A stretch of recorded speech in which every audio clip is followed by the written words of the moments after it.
ইন্দ্র প্রহ্লাদের গল্প। আদিত্যেরা হলেন দেবতা, যার নেতা হলেন ইন্দ্র। আর অন্যদিকে ছিলেন হিরণ্যকশ্যপু। সেখান থেকে তার সন্তান হয় প্রহ্লাদ।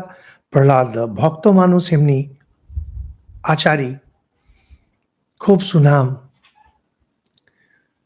কিন্তু ইন্দ্র তার যে ঐশ্বর্য সেটাকে নিয়ে নিতে চাইছে। কিভাবে নেবে? লড়াই করে তো নেওয়া যাবে না, প্রহ্লাদ লড়াই করবেন না। তো বলছেন, তুমি যদি পুরো ভূমণ্ডলে রাজ করতে চাও, সমস্ত পৃথিবীর রাজা যদি হতে চাও, আগে শীল, তোমার যে চরিত্র তার মধ্যে শীল, সাধু ভাব যেটাকে আমরা বলি, কি করে? বলছেন ইন্দ্র এক ব্রাহ্মণের রূপ ধারণ করে প্রহ্লাদের কাছে গিয়ে বলছে যে আমি আপনার কাছে শ্রেষ্ঠ ধর্মের আচরণ করতে চাইছি, শিখতে চাইছি। প্রহ্লাদ বললেন, আমার তো রাজকার্য, আমি তো খুব ব্যস্ত মানুষ, আমি তো পারবো না। তো বলছে, না ঠিক আছে, আমি আপনার সেবায় আছি, যেমন আপনার সুবিধে হবে, আমাকে একটু শিক্ষা দেবেন কিভাবে ধর্ম আচরণ করা যায়, ধর্ম কি, ধর্ম আচরণ কি। প্রহ্লাদ বেচারি জানে না যে ইন্দ্র ছল করতে এসছে। মানুষ যখন কিছু পেতে চায়, ও ছল বল কৌশল সবটাই করে নেয়। এই ব্রাহ্মণ বিরাট সেবা করে যাচ্ছে প্রহ্লাদের। অতি ভক্তি চোরের লক্ষণ। প্রহ্লাদ ভালো মানুষ, বুঝতে পারেনি।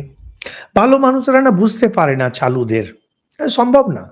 যারা চালু, যারা বদমাইশ, বুঝতে পারে না। বুঝতে পারলো না বেচারি। তখন বলছেন যে উনি কিছু নীতি কথাগুলো শুক্র নীতি থেকে বললেন, আর বলছেন, তোমার সেবা থেকে আমি খুব প্রসন্ন হয়েছি, কিছু বর নাও। ব্রাহ্মণ বলছে, ব্রাহ্মণ ইন্দ্র, আপনার যে শীল, আপনার যে সাধু হবে, এটা আপনি আমাকে দিয়ে দিন। বুঝলো যে তো সাধারণ কেউ নয়, কিন্তু যাই হোক, কি আর করবে, দিয়ে দিল। ঠিক আছে, আমার শীল তোমাকে দিলাম। তার মানে প্রহ্লাদ থেকে শীল শেষ। তো খুব সুন্দর কাহিনীতে বলছেন, সঙ্গে সঙ্গে একটা ছায়াময় তেজ ওনার শরীর থেকে বেরিয়ে গেল। ওর শরীরকে ছেড়ে দিয়েছে, প্রহ্লাদের শরীরকে। জিজ্ঞেস করছে, তুমি কে? আমি শীল, তুমি তো আমাকে ত্যাগ করে দিলে, আমি চললাম। দিয়ে তারপরে কিছুক্ষণ পরে দেখে ঠিক তেমন তেজ আরেকটা বেরিয়ে এলো। প্রহ্লাদ জিজ্ঞেস করছে, আরে আপনি কি আমার শরীর থেকে বেরিয়ে এলেন? আমি ধর্ম, শীল যেখানে যায় আমি সেখানেই যাই, শীল যেখানে ধর্ম সেখানে। আপনার জব ধ্যান কেন হয় না? ঈশ্বরে মন কেন লাগে না? কারণ আপনি সত্যগুণে প্রতিষ্ঠিত নন। আপনার ভেতরে শীল নেই, আপনার সেই চরিত্র নেই। কিছুক্ষণ পর থেকে আরেকজন বেরিয়ে এলো, আপনি কে? আমি সত্য, ধর্ম যেখানে যায় সত্য সেখানে যায়, আমি চলে যাচ্ছি। আপনি শীল ছেড়ে দিয়েছেন। সংক্ষেপে বলবেন শীল কি কি হয়। তারপরে সদাচার বেরিয়ে গেল, তারপরে শক্তি, বল, সেটা বেরিয়ে চলে গেল। সবশেষে এক নারী মূর্তি, আমি লক্ষ্মী, আমি লক্ষ্মী, যে তোমার শরীরে বাস করছিলাম, কিন্তু তুমি যে শীল ছেড়ে দিলে, আমি তো আর থাকতে পারবো না। তার মানে যেখানে শীল লক্ষ্মী সেখানেই থাকে। চণ্ডীতে দেখবেন মায়ের যে স্তুতি করা হয়েছে, সেখানে এটা বলছেন, আপনার যদি টাকা পয়সা থাকে, জানবেন আপনি হয় ধর্মকার্যে আছেন, নাহলে আগে আগে জন্মে ধর্মকার্য করেছেন, নাহলে আপনার বাবা বা ঠাকুরদা, তার বেশি না, ধর্মকার্য করেছে। আপনি অধর্ম করে যাচ্ছেন, আর বেশি দিন টিকবে না টাকা। এটা লিখিত নিয়ে নিন। লিখিত নিয়ে নিন, অধর্ম করছেন, বেশি দিন আপনি টিকবেন না, আপনার ধর্ম টাকা টিকবে না। বলছেন ধর্ম, সত্য, সদাচার, বল, লক্ষ্মী এরা একসঙ্গে থাকে শীল যেখানে আছে।